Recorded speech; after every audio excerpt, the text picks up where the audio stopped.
pada hari ini.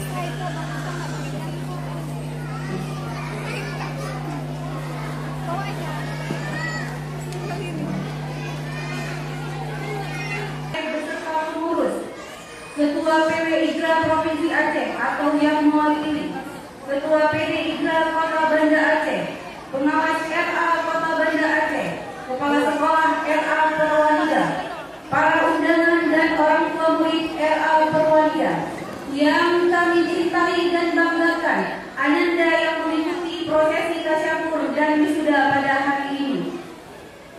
Dengan mengucapkan Bismillahirrahmanirrahim, acara tasyakur ke-10 murid RA Purwanida tahun pelajaran 2022-2023 dengan tema Semangat Berkreasi untuk Meraih Prestasi dimulai.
Janganlah engkau mempersekutukan Allah. Sesungguhnya mempersekutukan Allah adalah benar-benar kezaliman yang besar. Dan kami perintahkan kepada manusia agar berbuat baik kepada kedua orang tuanya. Ibunya telah mengandungnya dalam keadaan lemah yang bersama-sama, dan